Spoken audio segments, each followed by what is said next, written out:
JANE EYRE by Charlotte Brontë. Chapter 4.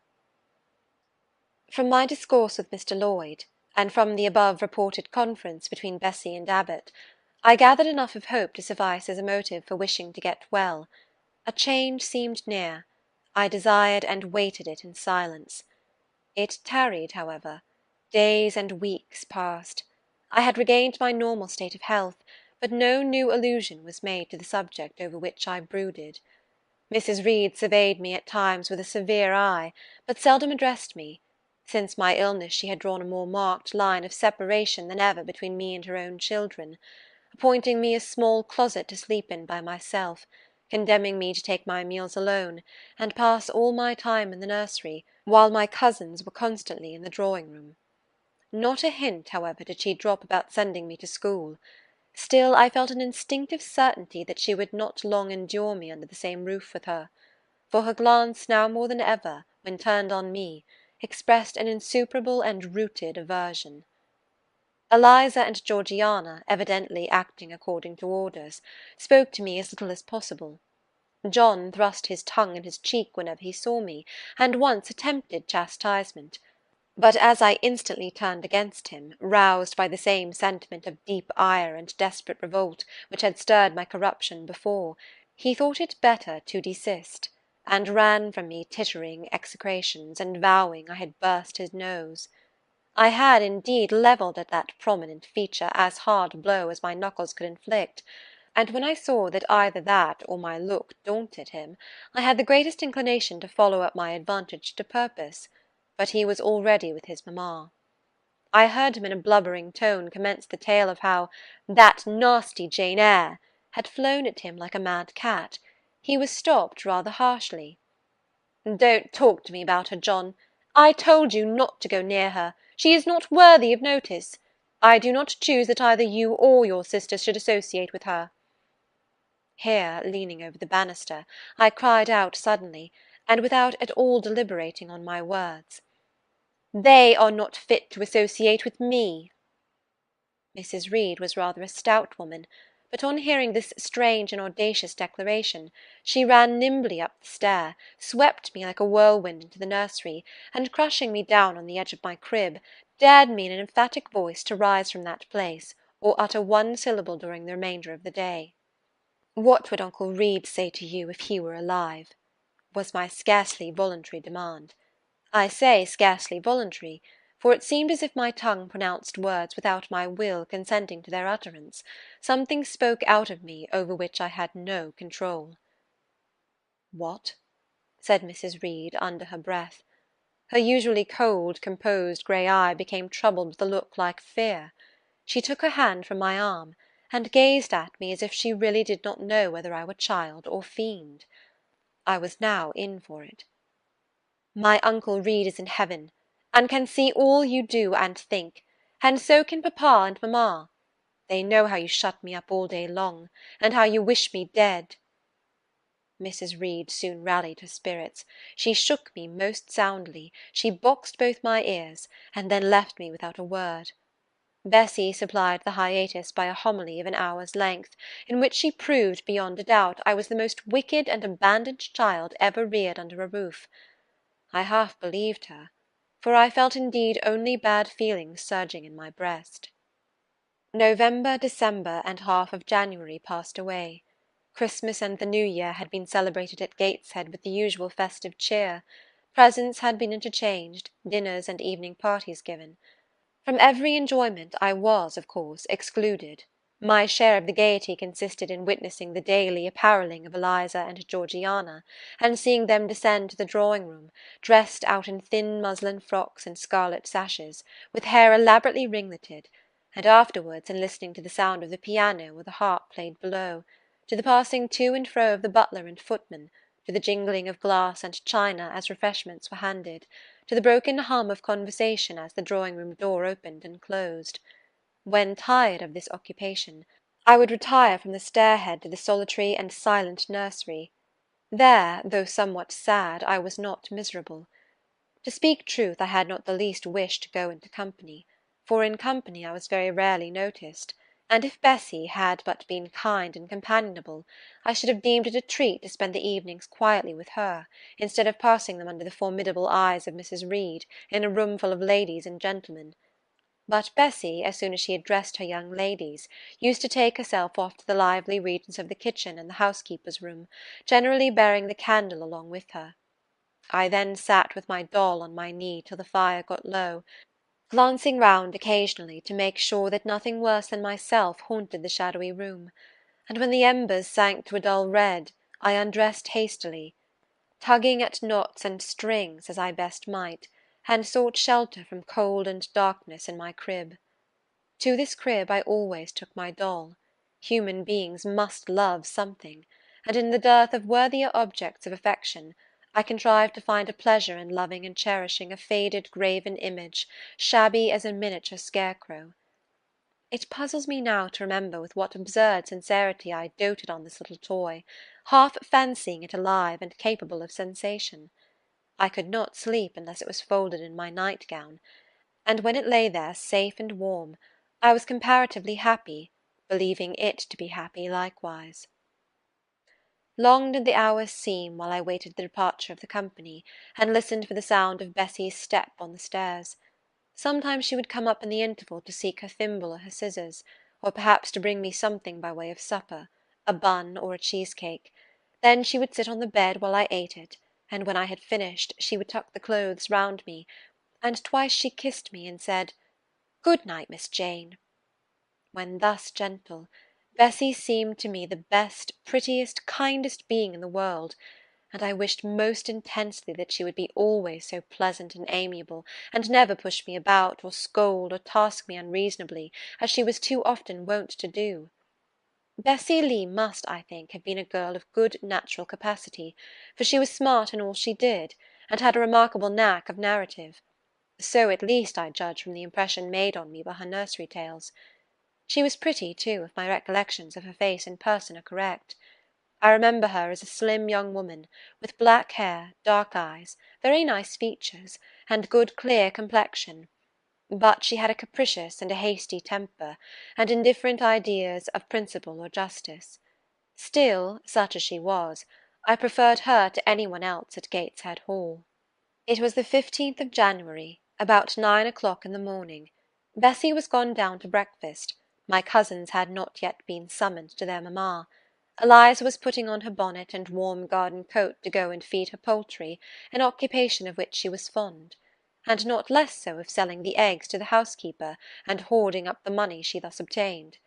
She had a turn for traffic, and a marked propensity for saving, shown not only in the vending of eggs and chickens, but also in driving hard bargains with the gardener about flower roots, seeds, and slips of plants, that functionary having orders from Mrs. Reed to buy of his young lady all the products of her parterre she wished to sell, and Eliza would have sold the hair off her head if she could have made a handsome profit thereby. As to her money, she first secreted it in odd corners, wrapping it in a rag or an old curl paper, but some of these hoards having been discovered by the housemaid, Eliza, fearful of one day losing her valued treasure, consented to entrust it to her mother, at a usurious rate of interest, 50 or 60 per cent., which interest she exacted every quarter, keeping her accounts in a little book with anxious accuracy. Georgiana sat on a high stool, dressing her hair at the glass, and interweaving her curls with artificial flowers and faded feathers, of which she had found a store in a drawer in the attic. I was making my bed, having received strict orders from Bessy to get it arranged before she returned; for Bessy now frequently employed me as a sort of under-nursery maid, to tidy the room, dust the chairs, etc. Having spread the quilt and folded my night-dress, I went to the window-seat to put in order some picture-books and doll's-house furniture scattered there. An abrupt command from Georgiana to let her playthings alone, for the tiny chairs and mirrors, the fairy plates and cups were her property, stopped my proceedings, and then, for lack of other occupation, I fell to breathing on the frost flowers with which the window was fretted, and thus clearing a space in the glass through which I might look out on the grounds, where all was still and petrified under the influence of a hard frost. From this window were visible the porter's lodge and the carriage-road, and just as I had dissolved so much of the silver-white foliage veiling the panes as left room to look out, I saw the gates thrown open and a carriage roll through. I watched it ascending the drive with indifference. Carriages often came to Gateshead, but none ever brought visitors in whom I was interested. It stopped in front of the house. The door-bell rang loudly. The newcomer was admitted. All this being nothing to me, my vacant attention soon found livelier attraction in the spectacle of a hungry little robin, which came and chirruped on the twigs of the leafless cherry-tree nailed against the wall near the casement. The remains of my breakfast of bread and milk stood on the table, and having crumbled a morsel of roll, I was tugging at the sash to put out the crumbs on the window-sill, when Bessie came running upstairs to the nursery. "Miss Jane, take off your pinafore. What are you doing there? Have you washed your hands and face this morning?" I gave another tug before I answered, for I wanted the bird to be secure of its bread.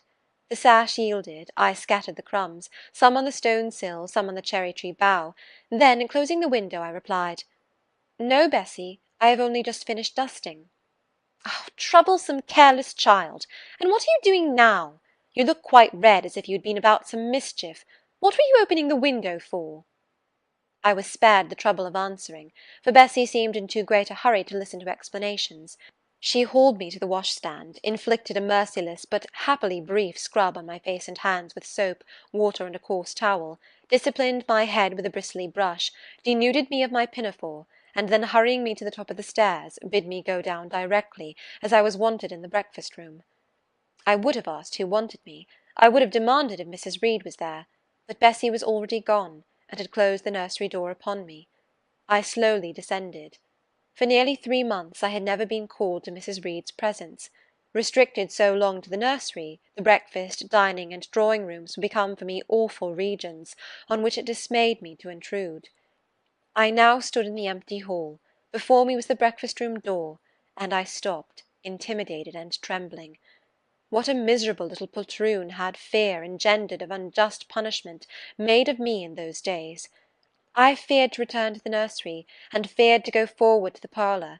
10 minutes I stood in agitated hesitation. The vehement ringing of the breakfast-room bell decided me. I must enter.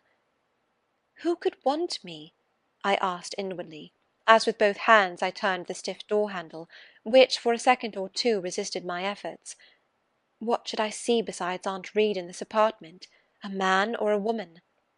The handle turned, the door unclosed, and passing through and curtsying low, I looked up at a black pillar. Such at least appeared to me at first sight the straight, narrow, sable-clad shape standing erect on the rug. The grim face at the top was like a carved mask, placed above the shaft by way of capital. Mrs. Reed occupied her usual seat by the fireside. She made a signal to me to approach. I did so, and she introduced me to the stony stranger with the words, "This is the little girl respecting whom I applied to you." He, for it was a man, turned his head slowly towards where I stood, and having examined me with the 2 inquisitive-looking grey eyes which twinkled under a pair of bushy brows, said solemnly, and in a bass voice, "Her size is small. What is her age?" 10 years. "So much," was the doubtful answer, and he prolonged his scrutiny for some minutes. Presently he addressed me. "Your name, little girl?" "Jane Eyre, sir." In uttering these words I looked up. He seemed to me a tall gentleman, but then I was very little. His features were large, and they and all the lines of his frame were equally harsh and prim. "Well, Jane Eyre, and are you a good child?" Impossible to reply to this in the affirmative. My little world held a contrary opinion. I was silent. Mrs. Reed answered for me by an expressive shake of the head, adding soon, "Perhaps the less said on that subject the better, Mr. Brocklehurst." "Sorry indeed to hear it. She and I must have some talk." And bending from the perpendicular, he installed his person in the arm-chair opposite Mrs. Reed's. "Come here," he said. I stepped across the rug. He placed me square and straight before him. What a face he had, now that it was almost on a level with mine! What a great nose! And what a mouth! And what large prominent teeth! "No sight so sad as that of a naughty child," he began, "especially a naughty little girl. Do you know where the wicked go after death?" "They go to hell," was my ready and orthodox answer. "And what is hell? Can you tell me that?" "A pit full of fire." "And should you like to fall into that pit, and then be burning there for ever?" "No, sir." "What must you do to avoid it?" I deliberated a moment. My answer, when it did come, was objectionable. "I must keep in good health, and not die." "How can you keep in good health? Children younger than you die daily. I buried a little child of 5 years old only a day or two since, a good little child, whose soul is now in heaven. It is to be feared the same could not be said of you, were you to be called hence." Not being in a condition to remove his doubt, I only cast my eyes down on the 2 large feet planted on the rug, and sighed, wishing myself far enough away. "I hope that sigh is from the heart, and that you repent of ever having been the occasion of discomfort to your excellent benefactress." "Benefactress, benefactress," said I, inwardly. "They all call Mrs. Reed my benefactress. If so, a benefactress is a disagreeable thing." "Do you say your prayers night and morning?" continued my interrogator. "Yes, sir." "Do you read your Bible?" "Sometimes." "With pleasure? Are you fond of it?" "I like Revelations, and the book of Daniel, and Genesis and Samuel, and a little bit of Exodus, and some parts of Kings and Chronicles, and Job and Jonah." "And the Psalms? I hope you like them?" "No, sir." "No? Oh, shocking! I have a little boy younger than you who knows 6 psalms by heart, and when you ask him which he would rather have, a gingerbread nut to eat, or a verse of psalm to learn, he says, 'Oh, the verse of a psalm! Angels sing psalms,' says he. 'I wish to be a little angel here below.' He then gets 2 nuts in recompense for his infant piety." "Psalms are not interesting," I remarked. "That proves you have a wicked heart, and you must pray to God to change it, to give you a new and clean one, to take away your heart of stone and give you a heart of flesh." I was about to propound a question, touching the manner in which that operation of changing my heart was to be performed, when Mrs. Reed interposed, telling me to sit down. She then proceeded to carry on the conversation herself. "Mr. Brocklehurst, I believe I intimated in the letter which I wrote to you 3 weeks ago, that this little girl has not quite the character and disposition I could wish. Should you admit her into Lowood School, I should be glad if the superintendent and teachers were requested to keep a strict eye on her, and above all to guard her against her worst fault, a tendency to deceit. I mention this in your hearing, Jane, that you may not attempt to impose on Mr. Brocklehurst." Well might I dread, well might I dislike Mrs. Reed, for it was her nature to wound me cruelly. Never was I happy in her presence. However carefully I obeyed, however strenuously I strove to please her, my efforts were still repulsed and repaid by such sentences as the above. Now, uttered before a stranger, the accusation cut me to the heart. I dimly perceived that she was already obliterating hope from the new phase of existence which she destined me to enter. I felt, though I could not have expressed the feeling, that she was sowing aversion and unkindness along my future path. I saw myself transformed under Mr. Brocklehurst's eye into an artful, noxious child, and what could I do to remedy the injury? Nothing, indeed, thought I, as I struggled to repress a sob, and hastily wiped away some tears, the impotent evidences of my anguish. "Deceit is, indeed, a sad fault in a child," said Mr. Brocklehurst. "It is akin to falsehood, and all liars will have their portion in the lake burning with fire and brimstone. She shall, however, be watched, Mrs. Reed. I will speak to Miss Temple and the teachers." "I should wish her to be brought up in a manner suiting her prospects," continued my benefactress, "to be made useful, to be kept humble. As for the vacations, she will, with your permission, spend them always at Lowood." "Your decisions are perfectly judicious, madam," returned Mr. Brocklehurst. "Humility is a Christian grace, and one peculiarly appropriate to the pupils of Lowood. I therefore direct that especial care shall be bestowed on its cultivation amongst them. I have studied how best to mortify in them the worldly sentiment of pride, and only the other day I had a pleasing proof of my success. My second daughter, Augusta, went with her mamma to visit the school, and on her return she exclaimed, 'Oh dear, papa, how quiet and plain all the girls at Lowood look, with their hair combed behind their ears, and their long pinafores, and their little holland pockets outside their frocks. They are almost like poor people's children. And, said she, they looked at my dress and mamma's as if they had never seen a silk gown before.' "This is the state of things I quite approve," returned Mrs. Reed. "Had I sought all England over, I could scarcely have found a system more exactly fitting a child like Jane Eyre. Consistency, my dear Mr. Brocklehurst. I advocate consistency in all things." "Consistency, madam, is the first of Christian duties, and it has been observed in every arrangement connected with the establishment of Lowood. Plain fare, simple attire, unsophisticated accommodations, hardy and active habits. Such is the order of the day in the house and its inhabitants." "Quite right, sir. I may then depend upon this child being received as a pupil at Lowood, and there being trained in conformity to her position and prospects?" "Madam, you may. She shall be placed in that nursery of chosen plants, and I trust she will show herself grateful for the inestimable privilege of her election."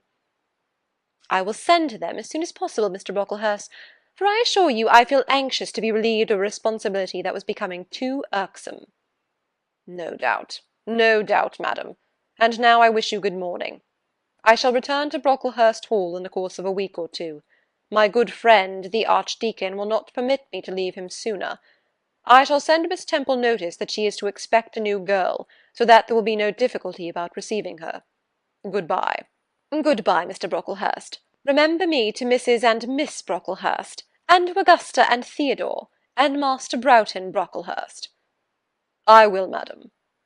Little girl, here is a book entitled The Child's Guide. Read it with prayer, especially that part containing an account of the awfully sudden death of Martha G., a naughty child addicted to falsehood and deceit." With these words Mr. Brocklehurst put into my hand a thin pamphlet sewn in a cover, and having rung for his carriage, he departed. Mrs. Reed and I were left alone. Some minutes passed in silence. She was sewing. I was watching her. Mrs. Reed might be at that time some 6 or 7 and 30. She was a woman of robust frame, square-shouldered and strong-limbed, not tall, and though stout, not obese. She had a somewhat large face, the under-jaw being much developed and very solid. Her brow was low, her chin large and prominent, mouth and nose sufficiently regular. Under her light eyebrows glimmered an eye devoid of ruth. Her skin was dark and opaque, her hair nearly flaxen. Her constitution was sound as a bell. Illness never came near her. She was an exact, clever manager. Her household and tenantry were thoroughly under her control. Her children only at times defied her authority and laughed to scorn. She dressed well, and had a presence and port calculated to set off handsome attire. Sitting on a low stool a few yards from her armchair, I examined her figure, I perused her features. In my hand I held the tract containing the sudden death of the liar, to which narrative my attention had been pointed as to an appropriate warning. What had just passed, what Mrs. Reed had said concerning me to Mr. Brocklehurst, the whole tenor of their conversation, was recent, raw, and stinging in my mind. I had felt every word as acutely as I had heard it plainly, and a passion of resentment fermented now within me. Mrs. Reed looked up from her work. Her eye settled on mine, her fingers at the same time suspended their nimble movements. "Go out of the room. Return to the nursery," was her mandate. My look, or something else, must have struck her as offensive, for she spoke with extreme though suppressed irritation. I got up. I went to the door. I came back again. I walked to the window, across the room, then close up to her. Speak I must. I had been trodden on severely, and must turn. But how? What strength had I to dart retaliation at my antagonist? I gathered my energies, and launched them in this blunt sentence. I am not deceitful. If I were, I should say I loved you. But I declare I do not love you. I dislike you the worst of anybody in the world except John Reed. And this book about the liar you may give to your girl Georgiana, for it is she who tells lies, and not I. Mrs. Reed's hands still lay on her work inactive. Her eye of ice continued to dwell freezingly on mine. "What more have you to say?" she asked, rather in the tone in which a person might address an opponent of adult age than such as ordinarily used to a child. That eye of hers, that voice, stirred every antipathy I had. Shaking from head to foot, thrilled with ungovernable excitement, I continued, "I am glad you are no relation of mine. I will never call you aunt again as long as I live. I will never come to see you when I am grown up, and if any one asks me how I liked you, and how you treated me, I will say the very thought of you makes me sick, and that you treated me with miserable cruelty." "How dare you affirm that, Jane Eyre?" "How dare I, Mrs. Reed? How dare I? Because it is the truth. You think I have no feelings, and that I can do without one bit of love or kindness, but I cannot live so, and you have no pity. I shall remember how you thrust me back, roughly and violently thrust me back, into the red room, and locked me up there to my dying day, though I was in agony, though I cried out, while suffocating with distress, have mercy, Aunt Reed! And that punishment you made me suffer because your wicked boy struck me, knocked me down for nothing. I will tell anybody who asks me questions this exact tale. People think you a good woman, but you are bad, hard-hearted. You are deceitful." Ere I had finished this reply, my soul began to expand, to exult, with the strangest sense of freedom, of triumph, I ever felt. It seemed as if an invisible bond had burst, and that I had struggled out into unhoped-for liberty. Not without cause with this sentiment. Mrs. Reed looked frightened. Her work had slipped from her knee. She was lifting up her hands, rocking herself to and fro, and even twisting her face as if she would cry. "Jane, you are under a mistake. What is the matter with you? Why do you tremble so violently? Would you like to drink some water?" "No, Mrs. Reed." "Is there anything else you wish for, Jane? I assure you I desire to be your friend." "Not you. You told Mr. Brocklehurst I had a bad character, a deceitful disposition, and I'll let everybody at Lowood know what you are, and what you have done." "Jane, you don't understand these things. Children must be corrected for their faults." "Deceit is not my fault," I cried out in a high, savage voice. "But you are passionate, Jane, that you must allow. And now return to the nursery, there's a dear, and lie down a little." "I am not your dear. I cannot lie down. Send me to school soon, Mrs. Reed, for I hate to live here." "I will indeed send her to school soon," murmured Mrs. Reed sotto voce, and gathering up her work, she abruptly quitted the apartment. I was left there alone, winner of the field. It was the hardest battle I had fought, and the first victory I had gained. I stood awhile on the rug where Mr. Brocklehurst had stood, and I enjoyed my conqueror's solitude. First I smiled to myself and felt elated, but this fierce pleasure subsided in me as fast as did the accelerated throb of my pulses. A child cannot quarrel with its elders as I had done, cannot give its furious feelings uncontrolled play as I had given mine, without experiencing afterwards the pang of remorse and the chill of reaction. A ridge of lighted heath, alive, glancing, devouring, would have been a meet emblem of my mind when I accused and menaced Mrs. Reed. The same ridge, black and blasted after the flames are dead, would have represented as meetly my subsequent condition, when half an hour's silence and reflection had shown me the madness of my conduct, and the dreariness of my hated and hating position. Something of vengeance I had tasted for the first time, as aromatic wine it seemed, on swallowing, warm and racy. Its after-flavour, metallic and corroding, gave me a sensation as if I had been poisoned.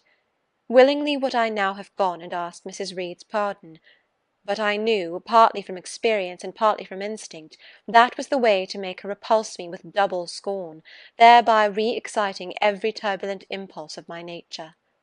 I would fain exercise some better faculty than that of fierce speaking, fain find nourishment for some less fiendish feeling than that of sombre indignation.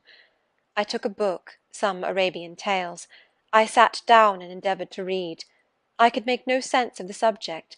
My own thoughts swam always between me and the page I had usually found fascinating. I opened the glass door in the breakfast-room. The shrubbery was quite still. The black frost reigned, unbroken by sun or breeze, through the grounds. I covered my head and arms with the skirt of my frock, and went out to walk in part of the plantation which was quite sequestered. But I found no pleasure in the silent trees, the falling fir-cones, the congealed relics of autumn, russet leaves, swept by past winds in heaps, and now stiffened together. I leaned against a gate, and looked into an empty field where no sheep were feeding, where the short grass was nipped and blanched. It was a very grey day, a most opaque sky, onding on snaw, canopied all. Thence flakes fell in intervals, which settled on the hard path and on the hoary lea without melting. I stood, a wretched child enough, whispering to myself over and over again, "What shall I do? What shall I do?" All at once I heard a clear voice call, "Miss Jane, where are you? Come to lunch." It was Bessie, I knew well enough, but I did not stir. Her light step came tripping down the path. "You naughty little thing," she said, "why don't you come when you are called?" Bessie's presence, compared with the thoughts over which I had been brooding, seemed cheerful, even though, as usual, she was somewhat cross. The fact is, after my conflict with and victory over Mrs. Reed, I was not disposed to care much for the nursemaid's transitory anger, and I was disposed to bask in her youthful lightness of heart. I just put my 2 arms round her and said, "Come, Bessie, don't scold." The action was more frank and fearless than any I was habituated to indulge in. Somehow it pleased her. "You are a strange child, Miss Jane," she said, as she looked down at me. "A little roving, solitary thing. And you are going to school, I suppose?" I nodded. "And won't you be sorry to leave poor Bessie?" "What does Bessie care for me? She's always scolding me." "Because you're such a queer, frightened, shy little thing. You should be bolder." "What, to get more knocks?" "Nonsense." "But you are rather put upon, that's certain. My mother said when she came to see me last week that she would not like a little one of her own to be in your place. Now come in, and I've some good news for you." "I don't think you have, Bessie." "Child, what do you mean? What sorrowful eyes you fix on me? Well, but Missis and the young ladies and Master John are going out to tea this afternoon, and you shall have tea with me. I'll ask cook to bake you a little cake, and then you shall help me look over your drawers, for I am soon to pack your trunk. Missis intends you to leave Gateshead in a day or 2, and you shall choose what toys you like to take with you." "Bessie, you must promise not to scold me any more till I go." "Well, I will. But mind you are a very good little girl, and don't be afraid of me. Don't start when I chance to speak rather sharply, it's so provoking." "I don't think I shall ever be afraid of you again, Bessie, because I have got used to you, and I shall soon have another set of people to dread." "If you dread them, they'll dislike you." "As you do, Bessie." "I don't dislike you, miss. I believe I am fonder of you than of all the others." "You don't show it." "You sharp little thing! You've got quite a new way of talking. What makes you so venturesome and hardy?" "Why, I shall soon be away from you, and besides—" I was going to say something about what had passed between me and Mrs. Reed, but on second thoughts I considered it better to remain silent on that head. "And so you're glad to leave me?" "Not at all, Bessie. Indeed, just now I'm rather sorry." "Just now, and rather! How coolly my little lady says it! I dare say now if I were to ask you for a kiss, you wouldn't give it me. You'd say you'd rather not." "I'll kiss you, and welcome. Bend your head down." Bessie stooped, we mutually embraced, and I followed her into the house quite comforted.